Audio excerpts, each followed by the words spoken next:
दोस्तों, सहर होने को है। आज के एपिसोड में आपने देखा कि एपिसोड की शुरुआत में हुस्ना माहिद से कहती है कि सहर नाबालिग है, उसने उसकी असली उम्र जाने बिना उससे शादी की थी। माहिद उससे इनकार करता है। वह हुस्ना से कहता है कि सहर ने उसे अपना जन्म प्रमाण पत्र और आधार कार्ड दिखाया था, इसमें उसकी उम्र 18 साल बताई है।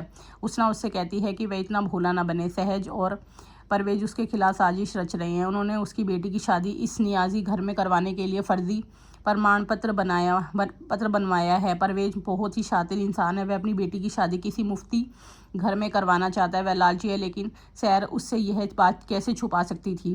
वह भी उसे धोखा दे रही है। उसने उससे बहुत झूठ बोला है। माहिद कहता है कि वह उससे झूठ नहीं बोलेगी। उसने कहती है कि वह उसके कारनामों को बर्दाश्त कर रहा है। वह उसे बचाने के लिए उससे झूठ छुपा रहा है, लेकिन वह इसकी हकदार नहीं है। सहर ने उसे धोखा दिया है, तुझे धोखा दिया है। वह माहिद को सहर के खिलाफ भड़काती। माहिद अपने कमरे में सहर को ढूंढता है। इस बीच परवेज घर लौट आता है और वह कौसर से पूछता है कि वह उसके पीछे क्या साजिश रच रही है। कौसर उससे कहती है कि वह अपनी बेटी की जान बचाने की कोशिश कर रही है। वह किसी को भी उसे परेशान नहीं करने देगी। परवेज उससे शिकायत करता है कि वह उसकी ज़िंदगी बर्बाद कर रही है। वह उसकी पत्नी नहीं बल्कि मुसीबत खड़ी करने वाली है। उसे माहिद का फ़ोन आता है। वह उसे जल्द से जल्द अपने घर आने के लिए कहता है। परवेज को लगता है कि कुछ गड़बड़ है।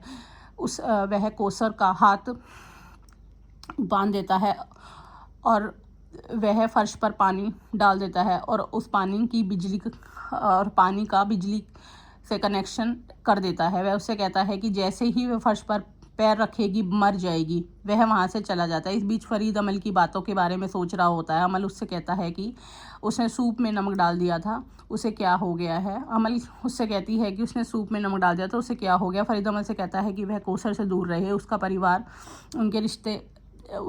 परिवार उनसे रिश्ते रखने लायक नहीं है। अमल उससे शिकायत कर दी कि परवेज एक राक्षस है। वह कौसर को वहाँ नहीं रहने दे सकती। वह उसे नुकसान पहुंचाने की कोशिश करेगा। फरीद कहता है कि यह उसकी ज़िंदगी है, हमें ज़्यादा कुछ नहीं कर सकते।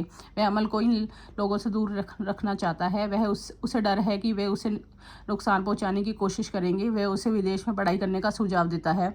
अमल जाने से इनकार कर देती है। फरीद उसे स्थिति से समझाता है। वह उससे कहता है कि वह उसकी बात सुने, नहीं तो वह उसे मजबूर कर देगा। बाद में सहर माहिद पर चीज़ें फेंक देती है। वह उससे पूछती है कि वह उसके साथ ऐसा कैसे कर सकता है। वह झूठा है, उसे आज ही जवाब देना चाहिए। माहिद उससे कुरान के कसम खाने को कहता है कि उसने अपनी उम्र के बारे में उसे झूठ नहीं बोला था। वह उसे बताती है कि वह 16 साल की है।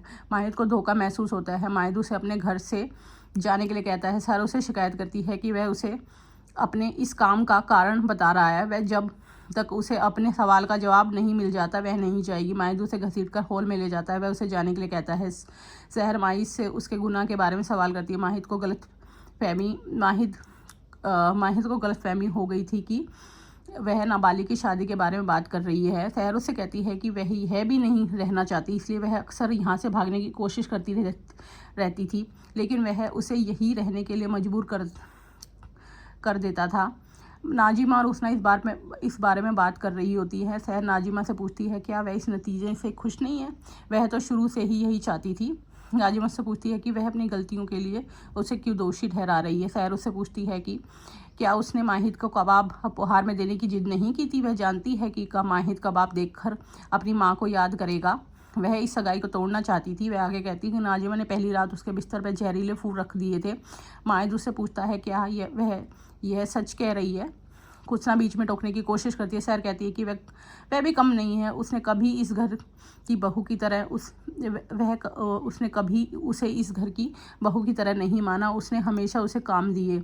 उसने उपहारों में गड़बड़ी का सारा दोष उस पर ढाल दिया। उसने झूठ बोलकर उसे शरबत पिलाई कि यह उसकी रस्म है। जब उसने फातिमा से पूछा तो उसने इनकार कर दिया। वह चाहती थी कि वह सो जाए और ईद पर ना आए। हुस्ना उससे बहस करती है। वह कहती है कि वह बच्ची है। सैर उससे पूछती है कि अगर वह उसी बच्ची समझती है तो सारा दोष उस पर डालने की क्या ज़रूरत है। परवेज उससे बकवास करने के लिए डांटता है। वह उससे माफ़ी मांगने को कहता है। दादा हुजूर सहर का बचाव करते हैं।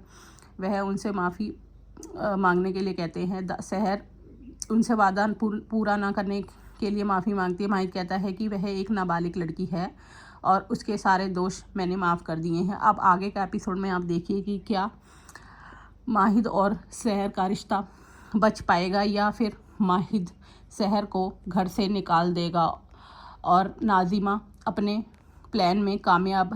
और हुस्ना अपने प्लान में कामयाब हो जाएगी। अब आगे का एपिसोड जानने के लिए हमारे चैनल को लाइक और सब्सक्राइब कीजिए।